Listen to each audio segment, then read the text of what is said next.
Hi viewers, இன்னைக்கான வீடியோவில் என்ன நடக்குதுன்னு பார்ப்போம். வீடியோக்குள்ளே போகிறதுக்கு முன்னாடி நம்ம சேனலை லைக் அண்ட் சப்ஸ்கிரைப் பண்ணிவிட்டு கொஞ்சம் சப்போர்ட் பண்ணுங்கள். வாங்க இப்போ வீடியோக்குள்ளே போகலாம்.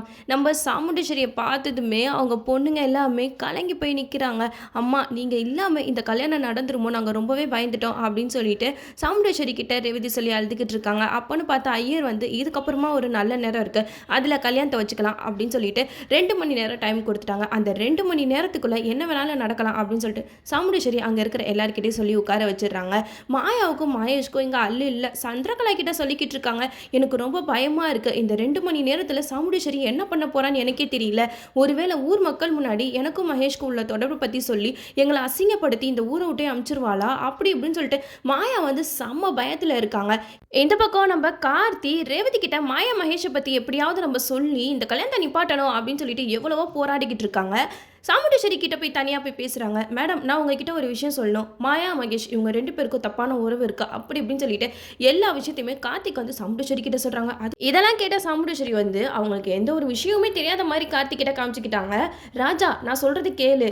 அன்னி கூட கொழுந்தன் இருக்கும்போது இந்த மாதிரி ஊர் மக்கள் தப்பாக பேசுறது வழக்கம் தான், அதுக்குன்னு நம்ம எந்த ஒரு உண்மையுமே கண்ணால் பார்க்காம நம்பிடக்கூடாது இல்லையா அப்படின்னு சொல்லிட்டு சாமுண்டீஸ்வரி மாயா மகேஷ் இவங்களுக்கு ஏற்ற மாதிரி கார்த்திகிட்ட பேசிக்கிட்டு இருக்காங்க. இதெல்லாம் தூரத்துலேருந்து ரேவதி பார்த்துக்கிட்டு இருக்காங்க.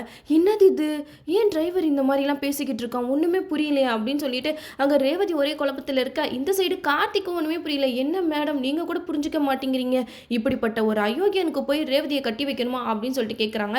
அதுக்கு சாமுண்டீஸ்வரி சொல்கிறாங்க, இங்கே பாரு ராஜா, இந்த கல்யாணம் நடக்கும், நீ எதுக்குமே நீ கவலைப்படாத, இனிமேட்டு இந்த விஷயத்தை பற்றி என்கிட்ட பேசாத அப்படின்னு சொல்லிட்டு சாமுண்டீஸ்வரி அங்கேருந்து கிளம்பி போயிடுறாங்க. நம்ம கார்த்திக்கு இங்கே என்ன நடக்குதுன்னு ஒன்றுமே புரியல. இப்படிப்பட்ட அயோக்கியம் கிட்ட போயிட்டு ரேவதியை மாட்டி விட பார்க்குறாங்களே, இதை நம்ம எப்படியாவது தடுக்கணும் அப்படின்னு சொல்லிட்டு கார்த்திக் வந்து அந்த மளிகை டாக்டரை கால் பண்ணி பேசலாம் சொல்லிட்டு கால் பண்ணுறாங்க. அப்போ அந்த மளிகை டாக்டர் ஃபோனை எடுக்க மாட்டுறாங்க.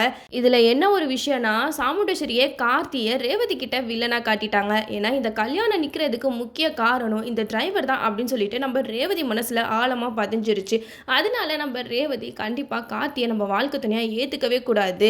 ஏதோ கழுத்தில் தாலி கட்டட்டும், அவ்வளோதான், என் அம்மாவுக்காக இதை நான் ஏற்றுக்கிறேன், மற்றபடி என்னோட வாழ்க்கையில் உனக்கு இடமே கிடையாது அப்படின்னு சொல்லிட்டு ரேவதி மனசில் நினச்சிக்கிட்டு இருக்காங்க. கடைசியில் ரேவதிக்கு கார்த்திக் தான் தன்னோட அத்தை பையன். கார்த்திக் இந்த குடும்பத்தை சேர்த்து வைக்க தான் அவ்வளோ பெரிய கோடீஸ்வர வீட்டு பையன் இங்கே டிரைவர் மாதிரி வந்து நடிச்சுக்கிட்டு இருக்கான் அப்படிங்கிற விஷயம்லாம் தெரிஞ்சிச்சுன்னா கண்டிப்பாக நம்ம கார்த்தியை ரேவதி ஏற்றுக்க தான் போகிறாங்க.